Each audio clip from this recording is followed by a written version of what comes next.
The unsurpassed, penetrating and perfect truth is seldom met with, even in 100,000 myriad kalpas. Now we can see and hear it. We can remember and accept it. I vow to make the Buddha's truth one with myself. Homage to the Buddha. Homage to the Dharma. Homage to the Sangha.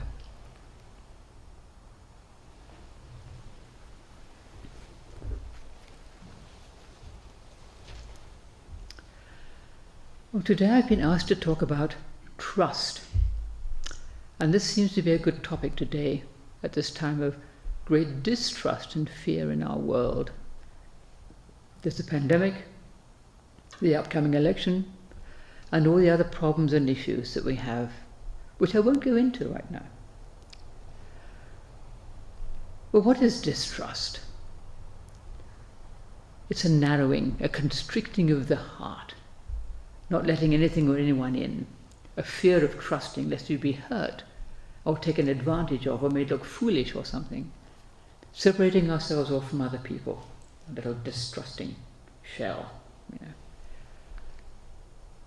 In this time of the pandemic, with people afraid of catching COVID from other people, very understandably, there can be a loss of distrust and fear. And I suspect, especially in cities where people are crowded together, I suspect there's quite a bit of fear of other people and distrust of getting close and all that. We can't connect in our old ways. We have to keep a distance and wear a mask so we can't see each other's faces, and that's disconcerting and kind of, keeping people out there sort of thing. But it's also led to people trying to connect in other ways. I've noticed we might greet people more because they can't see us smile. There's a sense of being in it together with everybody because we're all in this boat and it's not comfortable. There's a mutual sympathy that comes across, more than I think there used to be. Maybe more at smaller towns like ours, but I suspect everywhere. You get these little connections with mutual sympathy. Yes, it's hard for all of us. We're all just doing the best we can. Humans are social animals, and so we're basically wired for trust. We want to trust other people, and when there is mutual trust, it makes us happy. People who are habitually distrustful tend not to be happy, and there's usually some deep hurt or a lifetime of hurt that's caused this distrust, and it's hard for them to open up and trust anyone. Although we're wired for trust, it can be really hard for some people to do. However, we actually do trust. We all trust. We have to. As Reverend Master Ji used to say, you trust that we'll wake up in the morning and that the sun will come up. We have no proof that it will, that it won't explode or something, but we trust it'll all be okay. And so far, the sun's coming up. We're getting up in the morning. And if we don't get up in the morning, somehow our life is ended. We just have to trust that too. When we're out driving, I think there's a nice example. We trust other drivers to keep to the rules of the road, and we try to do it too, more or less. And sometimes somebody doesn't keep to the rules and you get a horrible accident. But mostly people do. And we still go out trusting because we have to live our life. We have to trust. We have to abandon ourselves to other beings. We're not in control of everything. We have to trust other humans because we're completely dependent on other humans. At this time, we realize how much we depend on other people. This has been talked about a lot. Farm workers, truck drivers, grocery store workers. Just for our food, never mind anything else, all the other things we need. We're constantly dependent on other people. And we see how much we're all connected and how essential trust is to the very fabric of our lives. Because when you depend on somebody, we have to trust them and not take them for granted also, because trusting means it can mean taking someone for granted. Oh yes, they'll always be there. They've always been there. They always will be there. Well, it's also good to say, well, I can't assume that the thing I wanted in the shop will be there as it always has been. It may not have been able to produce it. What? There's no such and such, But to trust that people are doing the best they can. People are risking their lives to bring us food and all the other things. Never mind taking care of people who are sick. Racism. I'm not going to talk about all these things too much, just a bit of help to indicate something. One of the most damaging things about the racism in our country is the distrust that it sows. People who are constantly in fear for their lives or constantly being put down by others naturally find it very hard to trust people of a different colour. And yet some do with great courage, and it does make a difference. And conversely, people on the other side often distrust people who don't look like them, It is really a pity, because in fact, we're all the same under the skin.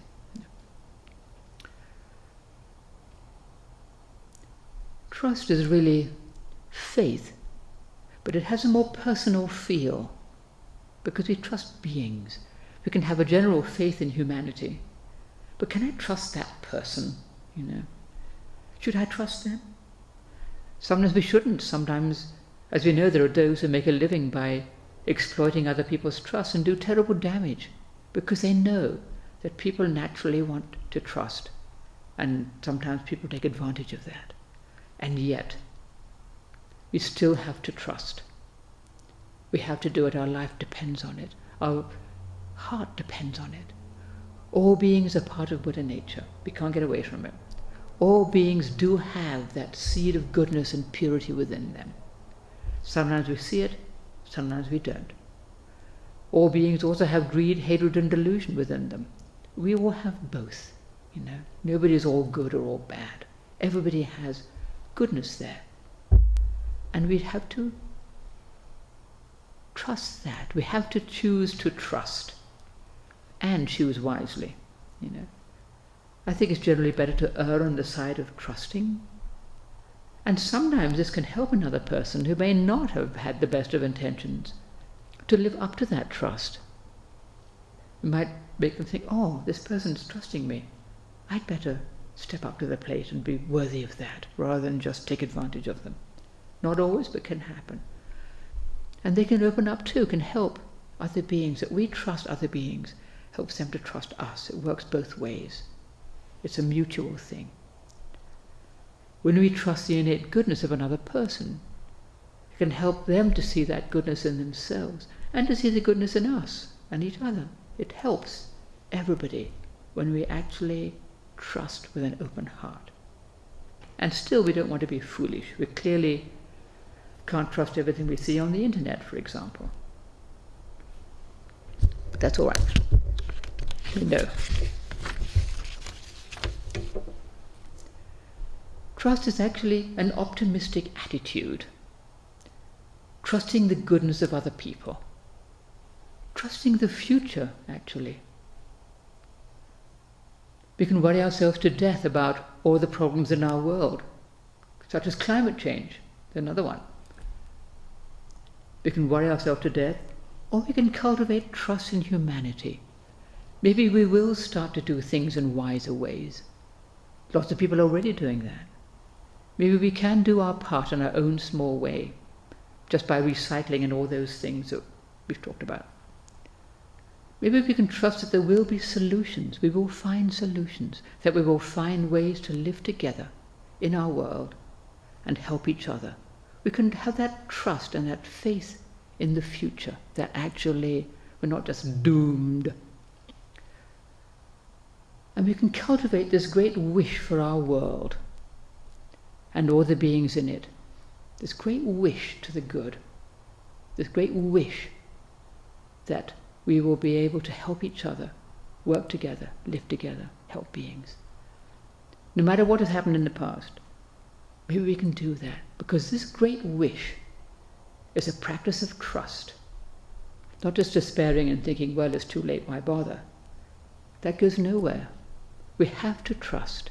We have to have faith and trust in the future, in humanity, in beings. Wise hope, as the Dalai Lama calls it. We have to have that optimistic attitude, trusting that actually, without fail, evil is vanquished and good prevails, as they say. It may take a while, but in the end, goodness works. And distrust and fear and hatred don't.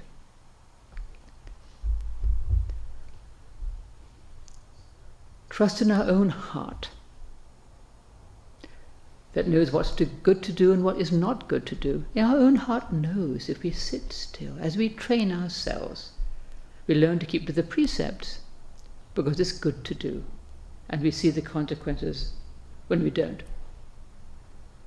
To sit still and not just be led by our emotions and feelings of the moment, which can mislead us, but we learn to sit still and trust that heart that knows what's good to do, that knows what's what, really. When we sit still and let go of our opinions about everything, to sit more deeply and nourish our compassion and our wisdom, which we do have. They are there, always accessible to us, and trusting them to show us the way. This is our practice. It is actually a practice of faith and trust. Today is Founders' Day. It's the day we celebrate the life and the legacy of great Master Keido Chizan Koho Zenji, Reverend Master Jiyu's master. It's traditional to found a temple in the name of one's master. So we don't call Reverend Master Jiyu our founder, it's Koho Zenji who's our founder. So we just had a lovely ceremony celebrating his life and his teaching and all that he passed on to our master, she passed on to us. As many of us know, as most of us may know, Koho Zenji was the abbot of Sojiji Temple in Japan, one of the two head temples of Soto Zen in Japan. And he came to Britain where she was there. She was living in London and teaching at the London Buddhist Society. And she was asked to arrange his lecture tour. And so she did that. And he invited her to come to Japan and study with him. This is an amazing example of trust, actually. And she went, even more amazing. In those days, nobody did that. A British lady go to Japan, go native, and, study Soto Zen in a male Japanese temple. Whoa! She was one of the very, very few Western women who did that at that time. She might have been the first, I don't know. But she did that. She went, borrowed the money for the boat fare. She didn't have any money, really. She just used everything she had and just up sticks and went. Was ordained in Malaysia, as we know, and went to Japan, turns up at Sojiji, and those of us who've read The Wild White Goose know how really hard it was, but that incredible trust that she had in Koho Zenji, that he had invited her, he would make sure she was all right, and he certainly did. He went to bat for her. People did not want her there, he insisted, and she stayed as she was there until he died. And then he entrusted her with bringing the Dharma to the West. He saw her as a worthy vessel to bring Soto Zen to the West, and he entrusted her with that. And that's why she came, because it was her master's wish. It's incredible mutual trust. He went out on a limb to let her train at Sojiji. She went out on a limb to go there. And we have all this as a result.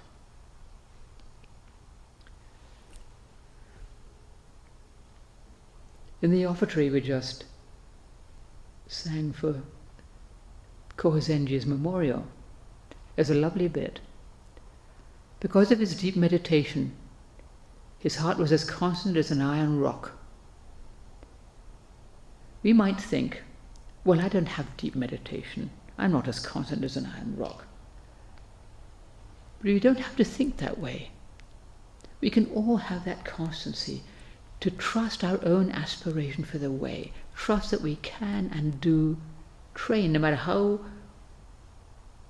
we may think, oh, we're not good enough, my training isn't very good, my meditation is terrible, I'm not constant as an iron rock, I'm on and off, and but we have that aspiration for the way, to trust that, to keep coming back to that, no matter how many times we may fall by the wayside or get distracted or wander off or do something dumb or whatever, to know that we can come back and to keep coming back and to trust that wish, that wish for the welfare of the world and that wish for truth for ourselves, which work together. To keep coming back to that and trust it. And this brings us to the essential thing. Trust in the great matter, Buddha nature, that which is the eternal, whatever we like to call it, that great thing of which we're all a part. Trusting in that. In Buddhist writings, translated by our Reverend Master Hubert, there's the well-known poem by Kanchi Sosan, the third Chinese ancestor the third one after Bodhidharma. The poem's called That Which is Engraved Upon the Heart That Trusts to the Eternal. And it's all about exactly that, the heart that trusts to the eternal. So I'm going to read a few little bits from it because it's quite long, but just a few. It starts with, the way to the ultimate is not hard. Simply give up picking and choosing. What could be simpler, right? Just wait until we have a choice, Just by not giving in to hatred and craving, liking and disliking, will your mind and heart be as clear and bright as the realm beyond the opposites. Let but a hair's breadth of discriminatory thought, liking and disliking, I want this, I don't want that. Let but a hair's breadth of discriminatory thought arise, and you've made heaven and earth strangers to each other. When the craving to possess emerges before your eyes, do not persist in following its perverting path. When you allow gratification and dissatisfaction, liking and disliking, to compete within you, they will create a sickness in your heart. If you are not aware of the deeper purpose for which we train, you toil in vain, however pure your thoughts, the deeper purpose for which we train, to live in harmony with the eternal, the great matter. The heart that trusts to the eternal keeps coming back to it. There is no need to hunt for truth. Simply stop exhaling personal opinions. Cease your abiding in dualistic views and take care not to chase after them or seek them out. For as soon as right and wrong arise, confusion sets in and your thoughts will go awry. The two exist because of the one, but do not try to hold on to this one. You can't hold on to the eternal. You can't hold on to duality. You just have to let them, they work together. You have to just entrust ourselves to it.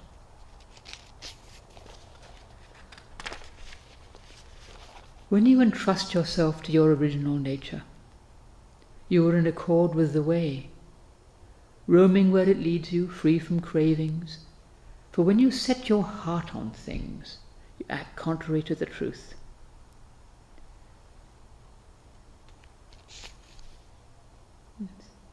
Free from cravings, it sounds so simple. Yes. Gain and loss, right and wrong. Let go of such things at once and forget all about them. For when the eye does not close in sleep, when we are alert, all dreams cease of themselves. We let go of that gain and loss, right and wrong.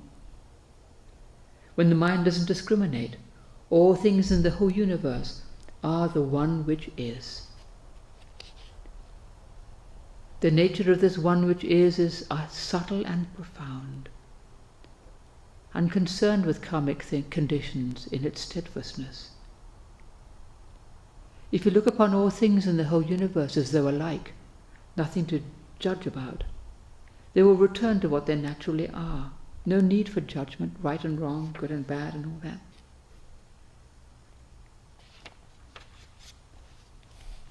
And then it comes to the end. The one is everything. Everything is the one, the great matter. If you can be as herein described, why waste your time worrying over not finishing things? Trust and the heart are not two separate things. The not two is the heart that trusts to the eternal. Words fail to describe it, for it is beyond the past, the future, or the now. Well, this might seem a little unrealistic 2 days before a presidential election, but it can help us to gain a perspective on things. There is something that is beyond past, present, and future, beyond all our judgments of good and bad, right and wrong, beyond all our human speculations. We can keep coming back to that. And if we can keep coming back to that, no matter what happens in our world or in our own lives, to keep coming back and trusting in it, it will sustain us in all conditions. And this will help us, and it will help our world. And this is the heart that trusts to the eternal. May we make it manifest as best we can in our own lives. Take care. Be yourselves. Thank you. Happy Founders Day.